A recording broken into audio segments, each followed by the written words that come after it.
Hey everyone, this is Brian from Many-Sided Media. Recently, ICE has once again murdered an American citizen in Minnesota, but the citizens of Minneapolis are showing up for their community to resist this violence. We make shows about games and imagination and all the silliest things in life, but we also want to support the people of Minnesota. So here is how we are going to start. This month, we are going to be matching donations to the Women's Foundation of Minnesota and their Immigrant Rapid Response Fund. These donations will help organizations that support and protect immigrants by providing human services and legal services to immigrant communities under attack.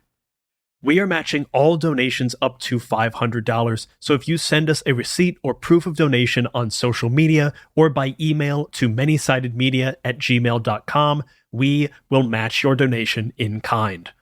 Not only that, if you donate any amount over $20 anytime this month and let us know about it, we will also send you a code for a free month to our Patreon. This month, we're going to be putting out talkbacks for Perils and Princesses, some original music from that season, plus a special 2-part Die series with guest GM Kieran Gillen and guest player Nathan Yaffe. So not only will you be donating to a great cause, not only will your generosity be doubled by the folks here at Many-Sided Media, but you will also get a bunch of great TTRPG content as well. So once again, go to wfmn.org and donate to the Immigrant Rapid Response Fund.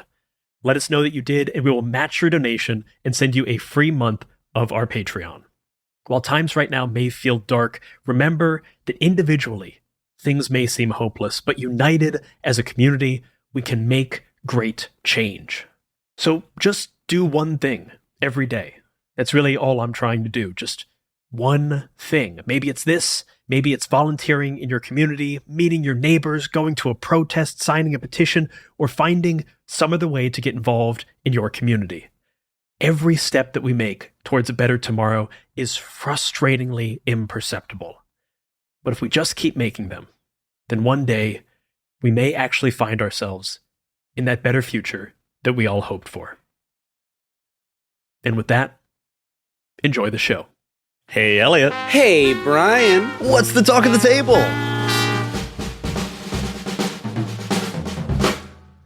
Today, we are talking with Dillin Apelyan and Robyn Ekberg, respective designers of All's Fair and Rise Wizards, which are currently crowdfunding in a 2-game crowdfunding campaign from More Blueberries on BackerKit. Dillin and Robyn, friends of mine, welcome to the show. Hello. Oh my God, we're friends? Oh, Enemies of mine. I thought you said this was strictly a business relationship. And we will fight for dominance. Only one will leave. This is strictly business. So yeah, we're here to talk about these 2 games, and anybody listening can already tell that this is just like, very incestual talk of the table episode because I am the publisher of this project and running this campaign. But that's why we're doing it. Also, because these are really good fucking games, and we're excited to talk about them. Hell yeah. I will say, Elliot did text me last night being like, is it weird that we're doing an episode for our own stuff on our own show? And I said, you shut the fuck up. Yeah, please. Brian always has to remind me that, like, when, you got to support your own stuff, You do have Yeah, a little bit. There was a moment last year where in our Discord, Elliot posted about one of his games in our shameless self-promotion tab. And I texted him saying, don't you ever fucking do that again. It's been a couple years. I learned my lesson, but yeah. No, this is, so obviously we're here to talk to you, in part because this is a project that I'm working with you both on, but also because you two are about to make, and have kind of already made, because these are mostly written, pretty much text complete, 2 very cool games, Rise Wizards and All's Fair. So to start, we're going to get some elevator pitches from you. Dillin, could you give us the elevator pitch for All's Fair? Absolutely, I can. All's Fair is a 2-player game that is 18 plus, about 2 people who want to fuck each other so bad that they save the world about it. It is a game that I wrote as like sort of a 1-page thoughtful kind of like lyric game almost. after we saw Mickey 17 in theaters, and I couldn't get it out of my head. It was very, very bare bones and just kind of a mechanical idea that I then spent the last year working on making into a full game. And what was the original working title of that game? Yeah, it was Nasha Barrage saved the world by wanting to fuck her pathetic boyfriend crazy style, and you can too. Hell yeah. And so, why'd you change? Marketing. Legality. Really. Because it is the official Mickey 17 licensed It's the game. spiritual title is still the full one, It yeah. just reminds me of, like, isn't this story like Brad Pitt when he did the movie The Assassination of Jesse James by the Coward Robert Ford? That was like a working title. And at Yeah. some point they said like they were going to change it. He was like, no. Don't No. fucking me. No, that's great. Dillin, as far as being like an 18 plus game, how does that play out in terms of like the mechanics and what the style of play will be with this game? Yeah, so the game oscillates between kind of two phases that go back and forth until the end of the game. The base mechanic is the card game War that I have changed a bit to fit this game. And in War, when you're kind of dueling back and forth and drawing cards and taking the highest, during that phase, the two of you your characters are fucking. And so during that part, you as players are answering erotic prompts and talking erotically with each other. It's like if phone sex had prompts. So you are doing that back and forth. You also, if you're playing in person, the game is directing you to make sure that you always are touching each other in some way, whether you're sitting side by side and like just up against each other, holding hands, whatever it is, some sort of contact between the two players. And then when you are thrust into War, which in War, when you get two matches and you have to draw more cards and see who wins, that part is drawing you more into the horrors of fascism and how it forces you to be complicit, and also how you can try to fight against it. During that phase, you cannot touch each other. Everything is a tragedy, and it is all about kind of mounting up the horrors until they get too big to ignore. The two sides of that are a very disparate shift in tone in a way that I imagine would be really affecting as you're playing. Going from being very horny to being very angry and scared. It is. I will say that in playtesting, I have found that, and this is what I wanted really, but it really does work that because it is it's a little bit awkward and strange to get into like role playing sex. It's kind of something that people don't usually do, even me. So like by the time when you're doing that dueling, I've found that War tends to come up like right as you've started to have a lot of fun, like right as it started to get comfortable and exciting and that you're like really into it. And then all of a sudden, like War comes and you have to start talking about tragedy again. And so that kind of is the juxtaposition that I wanted. I imagine that's also like a moment of like, as you said, you start to get comfortable with it. And then all of a sudden, because in that space, you have to be touching each other. The second you get comfortable and that starts to be fun and enjoyable, you now no longer can. And now all of you just wants to get back to that other part. Like it does really mimic what you want in life. Yeah, exactly. And it is working out that way. And I'm really happy with how those two phases mess with each other and how the sexual aspect becomes a respite from the horrors and the horrors become an interruption and a disruption to intimacy. And that is exactly what it can feel like in the world. It's a really neat little system. I'm excited. Like, I love what you did with like the modifications to War. I'm excited to see if people kind of build off of it to make similar things where it's like interruptions and respites in that way. I think there's a lot of potential there. Oh, I would love that. Yeah. There's also the last mechanical thing before we flip it over to Robyn. There's also clones in this game, I hear. Yeah, there are, because it is still inspired by Mickey 17. And I do think that while I could have left the clones out of it, which was on the table for a little bit, I think that the two characters that you're emulating, the soldier, which is based on Nasha, and the clone, which is based on Mickey, Nasha is really like an arm of the regime. she is somebody who works directly for them, is like very skilled, and was picked to work with them because she's so skilled. And the uniqueness and the horrors of kind of being that complicit versus Mickey, who is completely a helpless thing at their whim. Somebody who is so helpless that they can just kill him over and over again and get away with that and make him into something else that they can use again and again and again. So you have these two versions of people who are both being used and abused by the oppressor, but just in different ways. And so I thought that the clone was important to include in that because it is just such, they are two different ways of being used and abused by this kind of fascism. And then I kind of had a question about just in terms of developing this game and how you are looking at it as it's going to be released. Because it's such like a sexually explicit, a like 18 plus game, how do you approach the like safety aspect of that for other players or even like for yourself as you're playtesting it in order to make this game as exciting and fun for players who are picking it up for the first time as possible? Yeah, so that's been interesting because for as far as safety goes, it should be and is no different than any other game. I'm telling people ahead of time exactly what the content of the game is. It is entirely opt-in to do that. They can look at the prompts ahead of time and see exactly how explicit they are and decide if they are comfortable with that. I don't have any interest in playing this game or having anybody play this game that doesn't want to engage with that kind of content. But it is interesting to know and to kind of see in action how sort of like defensively you have to talk about a game that has sex at the center versus a game that just has violence at the center. You sort of have to talk about it almost apologetically, like, hey, you should play this game, but only if you want to, and only if you're okay with that, and only if that. It's like it is just another part of our reality as human beings to engage with sex and intimacy and to imagine different realities in which we're engaging with sex and intimacy. I don't think should be more controversial than engaging in fictional or fantastical violence.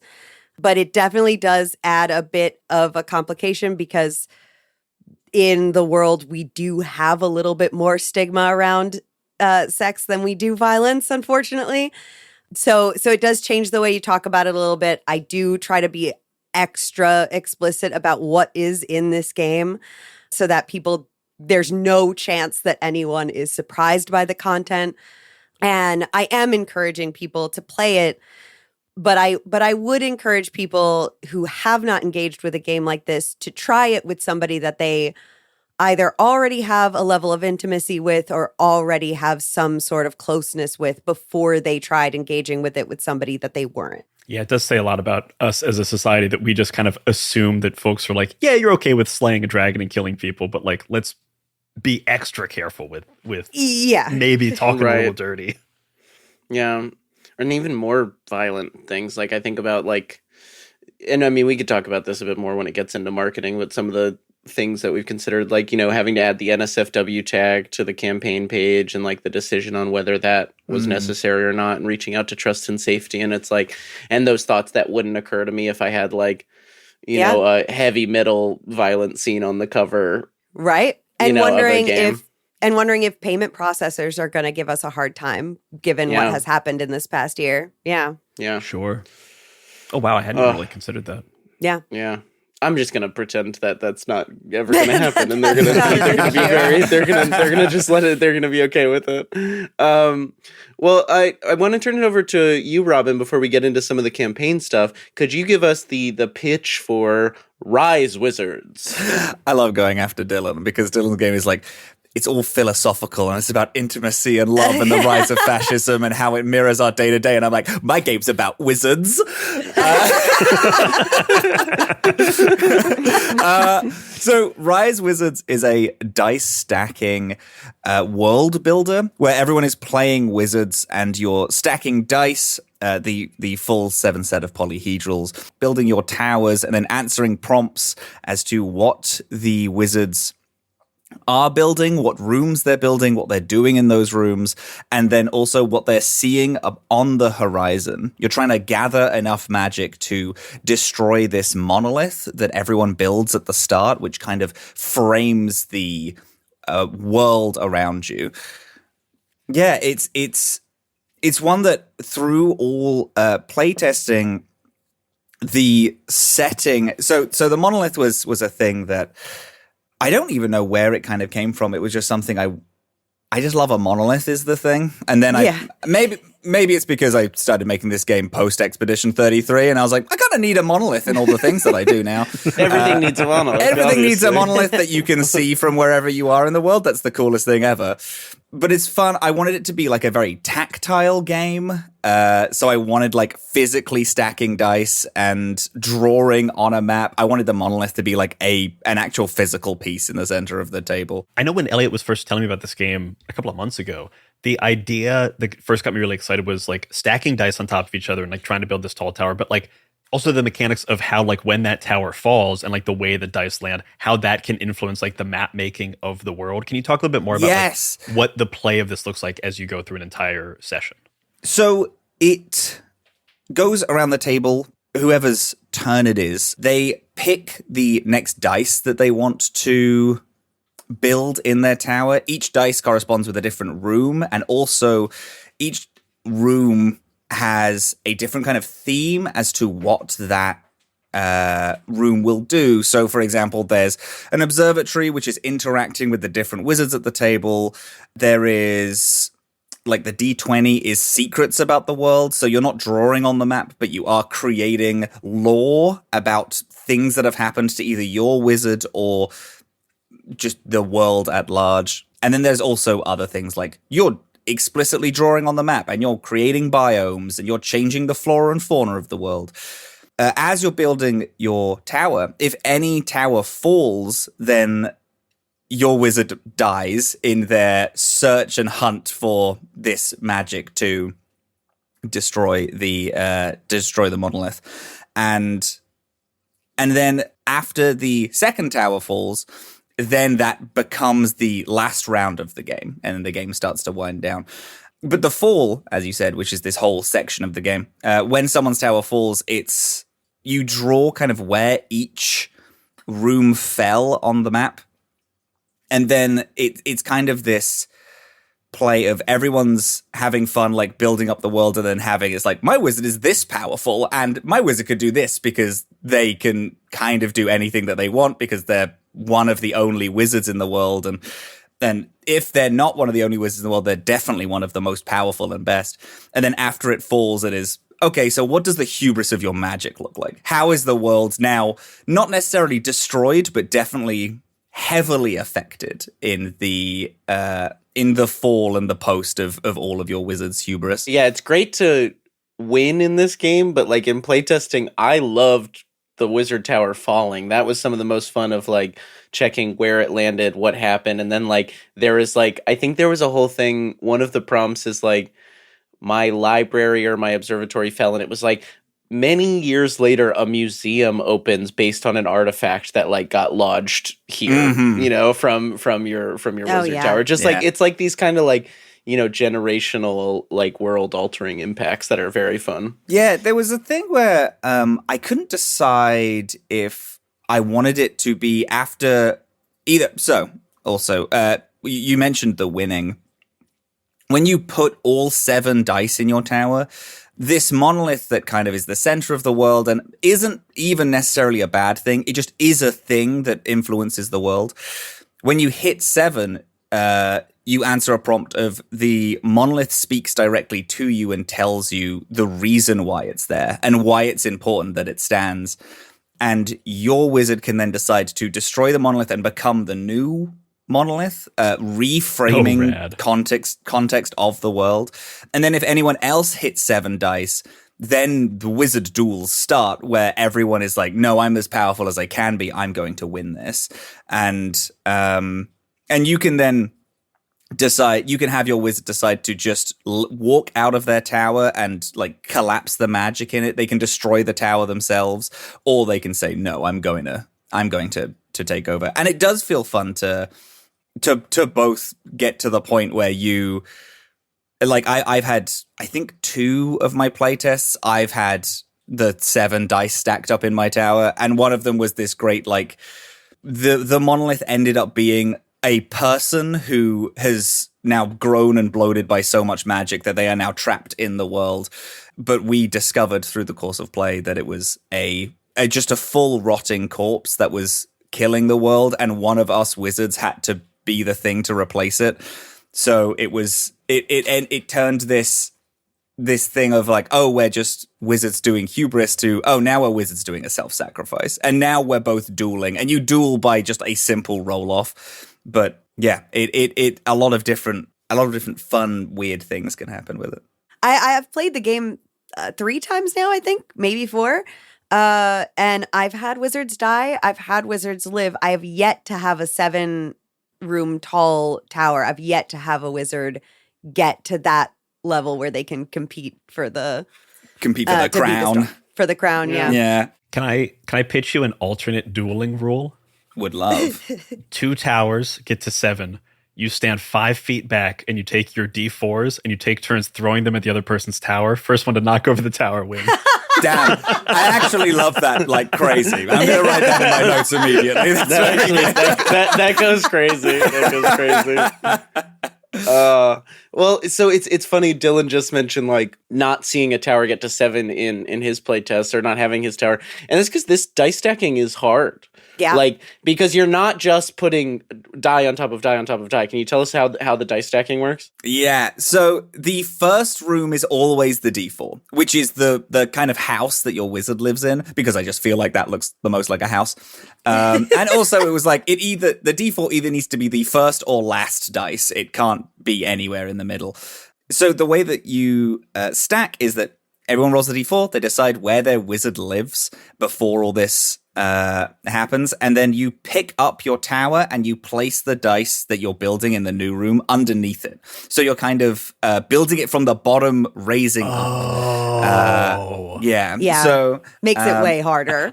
You said the D4 had to go first, and I was like, what do you mean the D4 goes first? Yeah. That's the only one that can't go first. Yeah, this game is really short. No one's able to build a tower at all because I force everyone to do the D4 first. Yeah, you're asking for like those rock balance towers right off the bat. I love those videos. Every time they don't come up great. a lot, but every time they come up, I will watch the whole thing. Yeah. There's a really one of the things, I mean, like, I've been enamored with this game since like you first told me about it, and one of the things that I really love about it is the way it combines world building and map making with character role play. Like, it's a very fun balance here of like, I felt really attached to my wizard, but also it was very easy to just like bounce collaboratively off everyone to also make a world. Like, it brings some things I love about like multiple different kinds of games. I know there's like game inspirations for this. Like, where did your kind of want to include all of these things come from, and like connecting those sorts of mechanics? Truly, I think In the Assassin Citadel was a thing which me and Victa Valetti played in our house. Who? It's just some guy. He's a friend of mine. It's fine. He's fine. He's criminal, but whatever. He taught me into the Assassin Citadel, the world building part of it, because he was very excited about world builders. And this was just before my visa was about to expire, and I was shipping myself off to London for X amount of time. And I liked rolling dice and having... I liked rolling dice on a map and then building a world around it so much that I got home and I was like, there's got to be something here. And, you know, it's the kind of... I will always take an in-person game over a digital one, but whenever there's an in-person game, someone at the table is stacking dice. And I feel like I was like, I gotta use this in some way. There's gotta be something here. Yeah, and then I also like evil wizards. It's like my favorite genre of guy. So like, I can surely combine all this in some way. And I don't know where the monolith came from. I really don't. Except for maybe it was just that I was simply playing Expedition 33, and I was like, I kind of... And then also I thought it would be such a fun way to just like kickstart the world building is everyone collaboratively makes one thing that then frames why we're all doing it. Yeah, because I do feel like the monolith, every time I've played, the monolith has been the thing that like creates like a central understanding of our world. Like the playtest we just did, which was the ray of sunlight. Yeah, a sci-fi space station where magic is like, it is real, but we're all in a sci-fi setting. And then one of the people wasn't a magician. They were just so good at science, it just felt like it was magic. And then I've also had the horror one, which was the person who's trapped in the center of the earth. We've had a post-apocalyptic one. There's been a classic fantasy one, which is we are literally just wizards. Yeah, it's a lot of fun little kickstarts.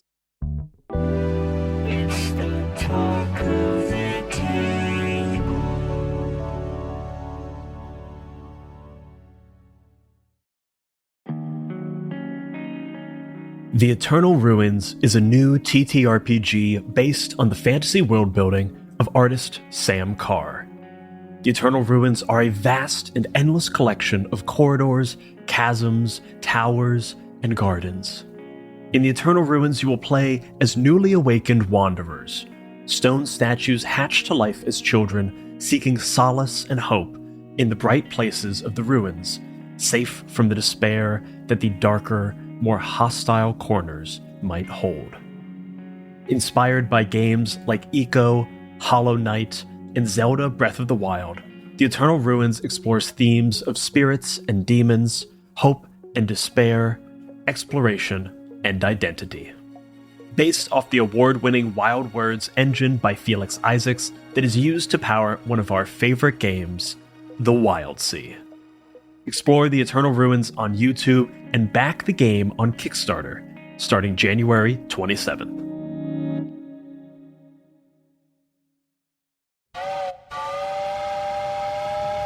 The Badlands.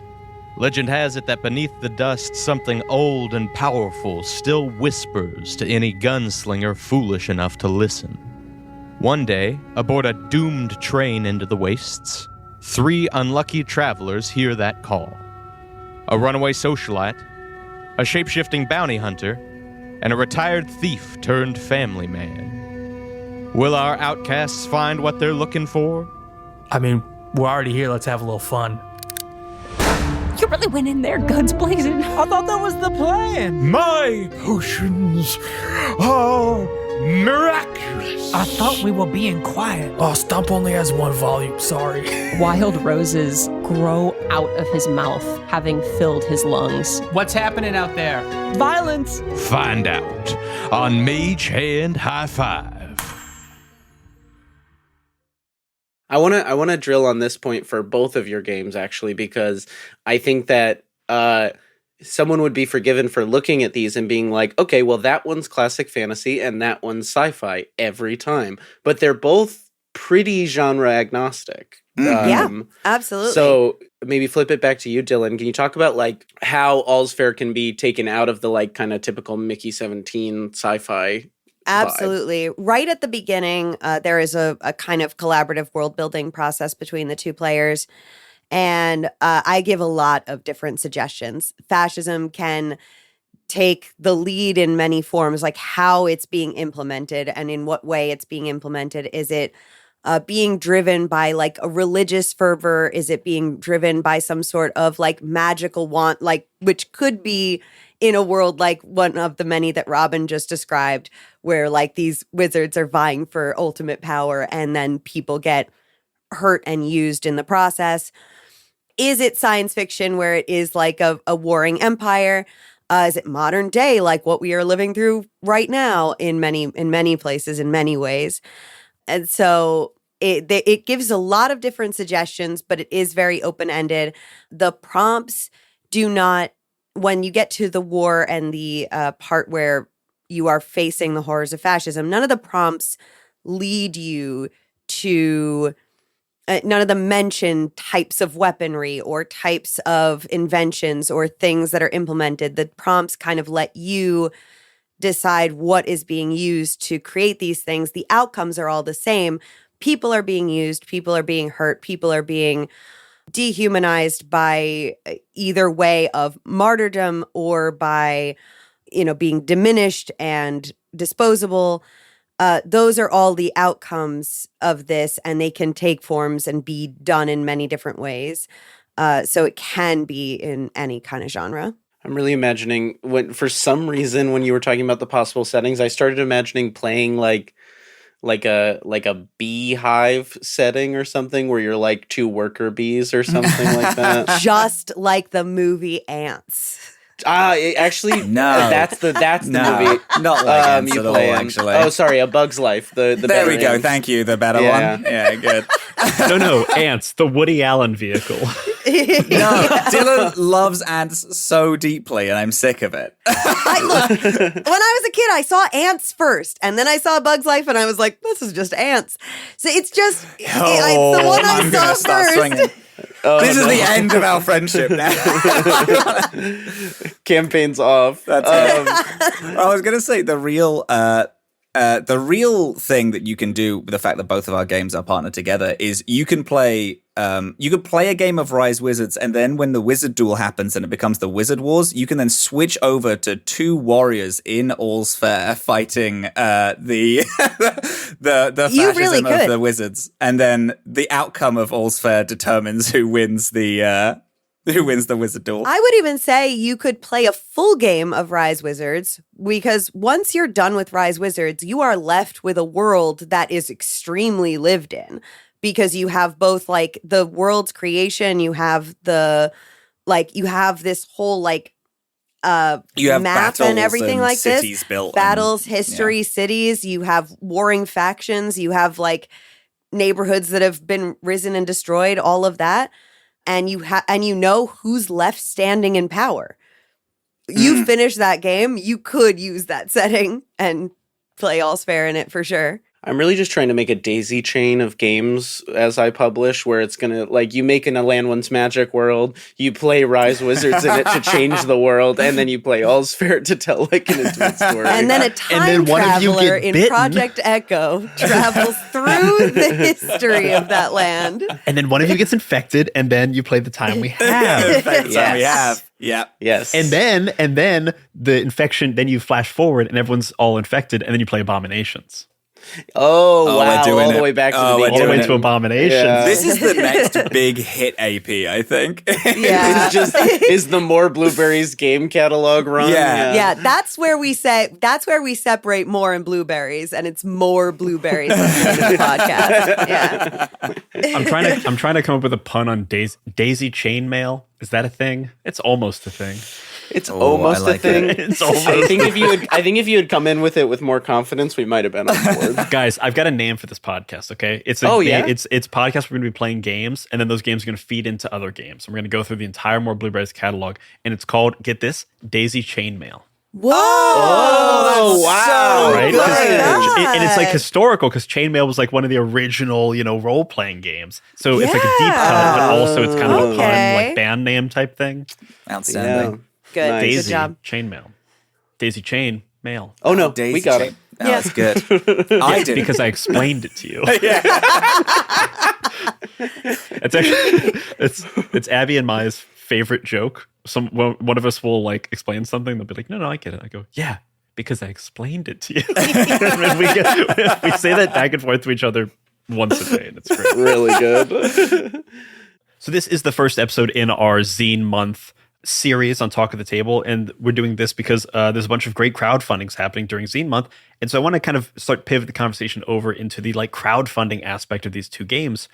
And the first question that I kind of have on that regard is, while we have found a way to daisy chain these games together, they are two very different like tonal and thematic games.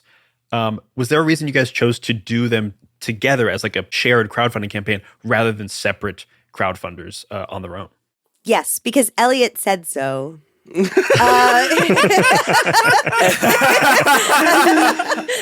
Sometimes it's out of your hands, you know? I think there's something to the fact that like this is my first time crowdfunding a game that I've made by myself. It's Robyn's first time doing that also. And we are best friends and creative partners in so many different aspects. So this is like there's a big milestone to this for both of us. And to do it together is just personally meaningful. So hope maybe that's enough to be a reason. But also maybe because we have a shared audience as well, because we make so many things together, I think it is helpful for us to crowdfund together as the creative duo that we are. Yeah, I physically can't do anything without Dillin or I'll like panic and explode. So I kind of have to. The bomb collar strapped to my neck will detonate if I do anything without Dillin's explicit permission. Oh, we're And daisy there's chaining in rom-com drama. Rom-com drama. We brought it in. Woo! Alternate ending. The couple decides to keep the bombs because they like them. They like the danger. All the listeners out there thought we forgot about rom-com drama bomb, but we didn't. We all know you We got to didn't. leave an We were just open tearing end up for the it. Yeah. callback later. Yep. No, I mean, I agree with all of that. I'm going to jump in also because this was like ultimately a thing that I suggested to you both at some point. Like Robyn and I had been talking about Rise Wizards, and then I think, Dillin, you sent me a draft of All's Fair, and I was like, hey, what if I want this too? And what if we gimme that. No, and I think that like it's funny because people sometimes have asked me, I guess, like, why are you doing these two games together? And I was like, because these two people are a thematic tie. Like the like the creative partnership and the friendship and the collaboration ties these games in a way that like maybe only makes sense to people who know you, but like I do think translates like in like, you know, then you're able to share like like promo support. Like there's a lot of reasons it makes business sense. You have a podcast together on which you can promote it both. You can go be guests on podcasts together in which you have great chemistry because you are so close and stuff. So like there's so many reasons that it makes sense, and none of them are that the games are similar, and that's like totally fine by me.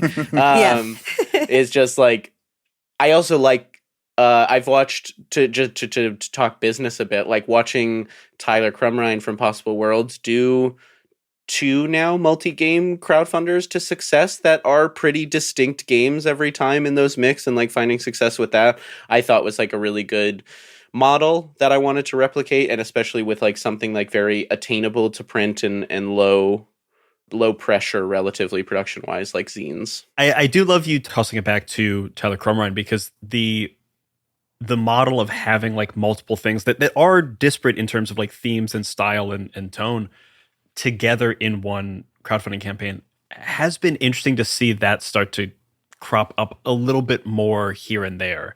Also with like the rise of, you know, various like crowdfunding months. I mean, including like ultimately Zine Month is kind of a similar thing on a much larger scale. This is a joint project that a bunch of people are sharing and helping to cross collaborate. Having that on a micro scale in an individual campaign seems to have a lot of positives. I don't think it's the right move for every project or every campaign, but it is like a very real option for people who are looking to do something and might want more support than just what their project can provide. Yeah, I like that. That's true. Also means we can do bundle deals. You want to talk about the bundle deals real quick and tell people what they can get and how they can get Twist it? my arm. Twist my arm. I'll talk about the bundle deals. Yeah. So we're going for zines. They're gonna be a couple of standard zines. If we make extra money, we might do a couple funky production things we've been chatting about, but I'm gonna hold on that until we see how well we do. But you can get either game as a print plus PDF for $20. You can get both games together, print and PDF, for $35. Or if you back in the first 48 hours, you get a special early bird discount. Oh my God. 2 games for $30 plus the PDFs. What a steal. What a steal. Actually, go get that right now. I am going to point this out because this is the thing we talk about a lot with people who do crowdfunders. The first 48 hours and the last 48 hours are the most impactful time for any crowdfunding campaign. Backing in the first 48 hours is genuinely hugely helpful, not only for the mental sanity of the people doing the crowdfunding campaign, but also like getting closer to a goal early on has just such a like downstream ripple effect to get more people to back the campaign. So if you see a product that you like and you want to back it, regardless of what the project is, do it early. It will have more impact for those creators and get them likely more money and a better odds of being able to back their thing. So if you like something, back it right away. Don't wait till the last minute. Just do it now. You're probably going to get a cool deal, and you're going to help the people that you like making cool stuff. Hell yeah.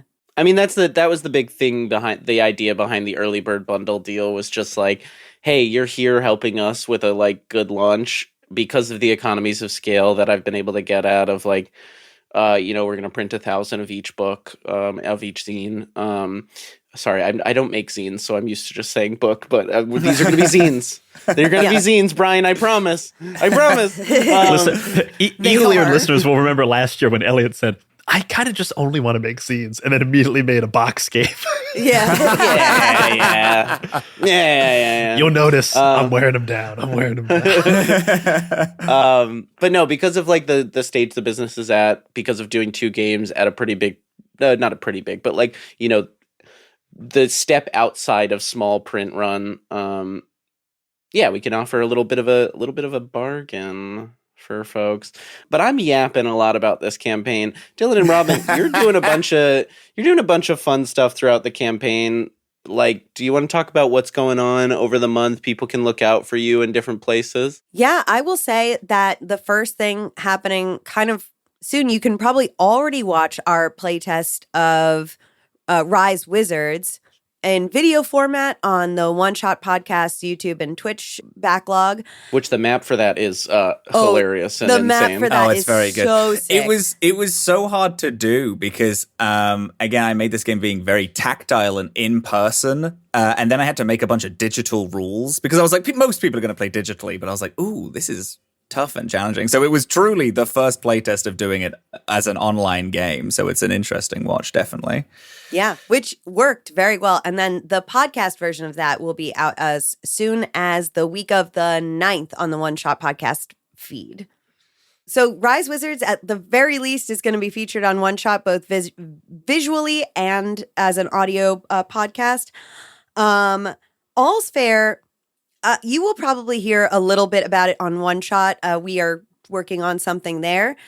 But with the content of this game, it is a little bit more difficult to get actual plays to want to feature it, which is understandable, but is also kind of a part of this thing that we talked about earlier, where culturally and then also on a larger scale with censorship-wise, featuring explicit content is way more restrictive and policed. So there's one level where people culturally are just more uncomfortable with engaging with this type of material in a public setting, for sure.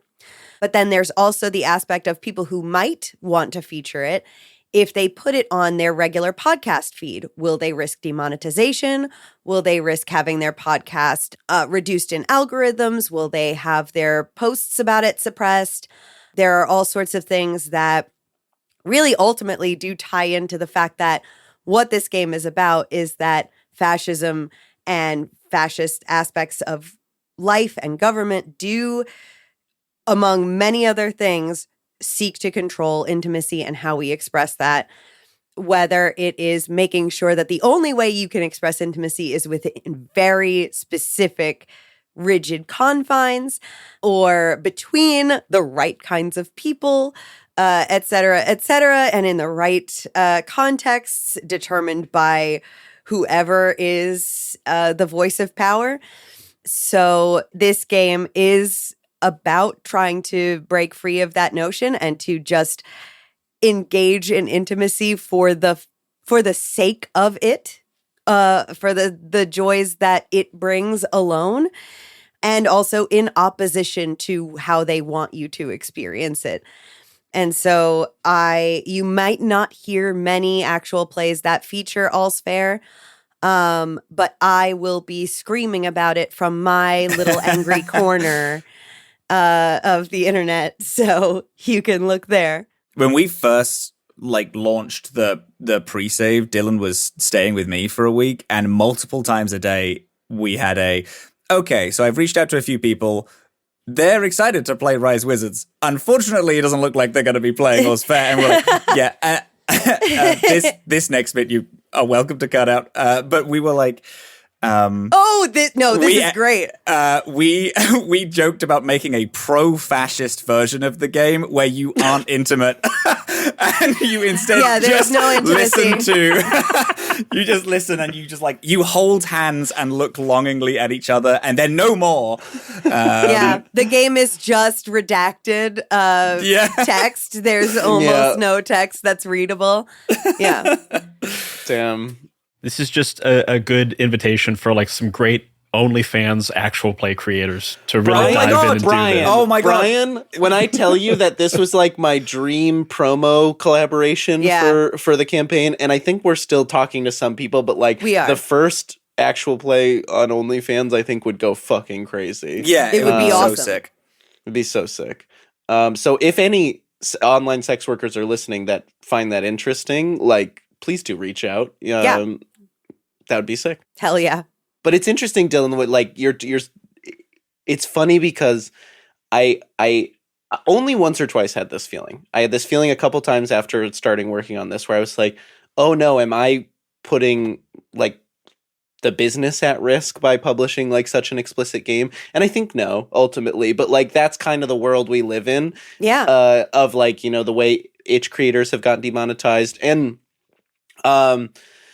I don't know, ultimately fuck them. And like it's like just like, we gotta go for it. It's a good game. It also like, I don't know. This shit, it matters. It is intimidating because I really want the game to do well. I really like it and I believe in it. My very first time getting censored online was having a pretty popular Tumblr deleted where I talked about being a stripper and like talked about that experience and shared it with other sex workers online. So like I have this like, I do also share that fear that like, oh man, like maybe this will be so unpopular for like that it will get targeted or whatever. But I believe in the freaks. I believe in gamers to support the freaks, and I know that they will prevail in this case. The freaks will prevail. Yeah, absolutely. This is truly a game where when I first heard about it, I was like, I think my pride meter almost broke in Dillin because I was like, this is a game that truly right now the world is so desperately needing, and only Dillin could write in my mind. It's only Dillin can write a game about intimacy, freaks, and also the horrific rise of fascism, and also have the very promo of the game being about what the game is about. Yeah. I love you. Dillin, question for you. Is it your game or was it just part of like your game jam, the Here There Be Stretch Marks? Oh, somebody submitted that to my game jam. I think about it probably once a week at least. God, what a beautiful, beautiful game.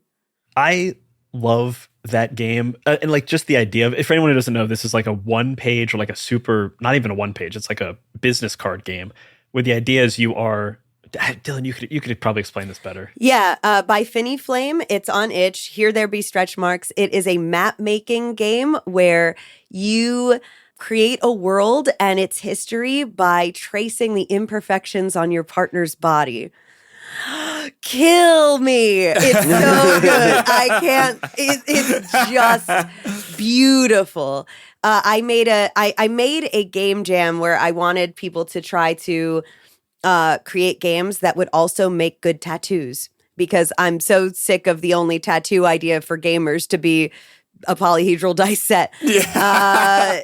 So for this one, they had the idea that the map legend would then be your tattoo idea, which is so cute and beautiful. Yeah, gorgeous. It is just a shame that like, the world is what it is, because there are so many interesting stories to be told with All's Fair. There's so many interesting stories to be told with Here There Be Stretch Marks that should be available to a larger audience, and like people could really, sink their teeth into and like really have fun with and tell interesting stories that we don't get to hear in general, because most stories are centered around like violence or romance in a very platonic level rather than this more, quote unquote explicit way.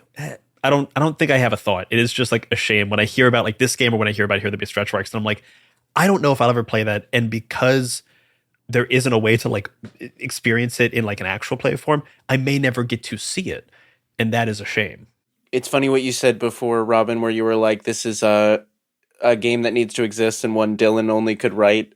I think that, it's putting a coalescing a thought to me about these two games, and like they're both so characteristically each of you.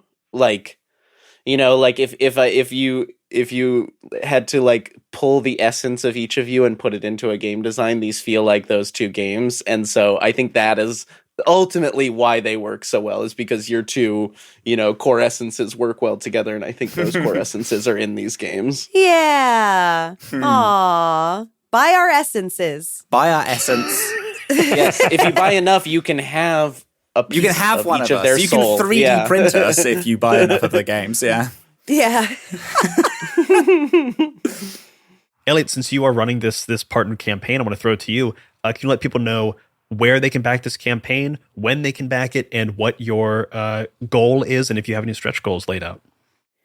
Yeah. So the campaign, it launched today, February 2nd. So at time of listening, it is either, if you're an early bird, it's a few hours away, but it's probably already live. The campaign is running for the extent of Zinetopia on BackerKit, so that is till February 27th that it'll run. So it's a bit of a beefy one, almost 4 weeks. We are aiming at a goal of $8,000. That is to, cover art, editors, layout, printing 1,000 copies of each game so that these games can have a life after the campaign, and we can get them into distribution and retail and all of that. Stretch goals, we're keeping it very simple at $12,000, which is about 150% of the campaign goal. We're going to, throw a couple more art pieces for each game. We have some great artists on board. Helena Bia is doing cover art and illustrations for Rise Wizards, and then Caro Assertion is doing cover art and interior illustrations for All's Fair, and they are both just so talented, and I just want to commission more art from them. So 12K, we're going to get some more art pieces, see how we can like make these even more beautiful on the inside. And then 16K is always my classic 200% stretch goal. Everyone gets paid a bit more. And if we're going past that, I'll think of something, but those are our two kind of simple stretch goals. I also do want to shout out that we are doing a cross collab with Adam Bell on BackerKit, who is crowdfunding 3 new zine games. The End Times trilogy. The End Times trilogy. So we're cross collab partners on BackerKit with Adam. So if you back both projects, you are going to get a 1-page zine designed by Adam, Robyn, and Dillin. So we're a 2-zine project. Adam is a 3-zine project. And if you back both, you get a 6th zine. So many zines. 6 games. It's a lot of games. So we're very excited. Yeah, and get in early. We got deals. Support Robyn and Dillin. Be wizards. Have sex. All that good stuff. Yeah. Be wizards. Have sex. Be wizards. Be have wizards, sex. have sex, fight fascism. Fuck yeah. Yeah. Be wizards, have sex, fuck fascism is the title of this episode. Yeah. Really good. And as we get out of here, to Dillin and Robyn, thank you so much for joining us. We're going to ask you both the question we use to end every episode, which is, what are you bringing to the table? Which is just our cute way of asking you for a recommendation of kind of anything, usually. But since this is Zine Month, I'd love to hear a recommendation for another Zine Month project, if you have one out there. So starting with you, Dillin, what would you like to bring to the table? Yeah, I wanna shout out "Lie to Him" by Michelle Kelly. Yeah. I'm really excited about that because it's a game about deceit and it's a solo game, and I really love solo games. I really like Michelle's work and vibe in general as well, and then I just love, obviously, games about complicated topics. So a game about deceit being untruthful, I think that's really interesting. I don't know too much about it yet, but I'm already excited. I know we just briefly talked about it, but Adam Bell's The End Times trilogy is something that I'm so crazy about. There is a game in there called Into a Warm Sun, which is a slide, kind of like a slide-based game where there's a series of sliders about. It's kind of inspired by 10 Cloverfield Lane. There's like a guy who runs this underground facility, kind of, at the end of the world, and as you're role-playing, these sliders are like, is he telling the truth? Is he lying? How much does your character trust him? How much, and all these things. And I love it so much. I saw it, immediately went freak mode on it. And then during our call when we were like, oh, do you want to make a game together? I was like, can we have sliders like you have sliders? I like those sliders so much, please. Yeah, the sliders are really cool. I love it. I never thought about having a slider in a game. It made me go so crazy. That's sick. We will add links for all of those projects in the show notes below. Please check them out. And as I said before, if you're interested in any of these projects, back them in the first 48 hours. It means so much to the creators and to the success of these projects. Dillin, Robyn, thank you so much for coming to the table. Could you guys please tell us where we can find you online and just remind us again where we can find All's Fair and Rise Wizards? Dillin, I'll start with you. Yeah, you can find me anywhere online at Super Dillin. My name is spelled Dillin, so you can find me there. Itch, Blue Sky, TikTok, etc. And you can find me and Robyn together on Dork Spawn, our podcast where we do a video game book club and also some actual plays that are inspired by or directly based on the games that we're playing. And Robyn, where can people find you if they're looking for you? You can find me as Captain Krail on pretty much everything. Blue Sky is the main thing I use, but if you do want to learn more about Rise Wizards, I'm doing some walkthrough soft tutorials as to how to play the game that I'm posting on TikTok over there. Yes, and then, of course, Dork Spawn, where we talk about video games. If you want a not AP-based thing, we have just wrapped Kings of Mahat, which is a Fallout IP game that Dylan and I did here with Many-Sided Media. We literally just finished, I think as of recording, it's coming out either today or within the next day or so. It's good. You can listen to the whole thing immediately. Woo! Ah! And if you're looking for Rise Wizards and All's Fair, you can find them on BackerKit, linked in the show notes. There's going to be a whole bunch of links in the show notes, so please check them all out. But if you want even more from us here at Talk at the Table, the best way you can support us is by becoming a member of the Many-Sided Media Patreon. For just $5 or $10 a month, you can get access to a whole boatload of stuff. We're talking about bonus actual plays, bonus roundtables, original music, original games, plus ad-free episodes of all of Talk at the Table and My First Dungeon, as well as a new show called Project Echo that's a time-traveling show that is told out of order because that's how time travel works. And Patreon is simply the best way to support us and the stuff here that we are doing. So if you like us and want to support us, that's the best way you can help. If you want to talk about this project or any Zine Month project, you can become a member of the Many-Sided Media Discord. We're talking about all kinds of games there, lots of great conversations. We'd love to have you join us. As always, rate, review, and follow Talk at the Table wherever you get your podcasts. And that's what the table is talking about. Bye-bye, everybody. Bye. Bye-bye. Bye. Ooh, bye. Nice. Bye. Bye.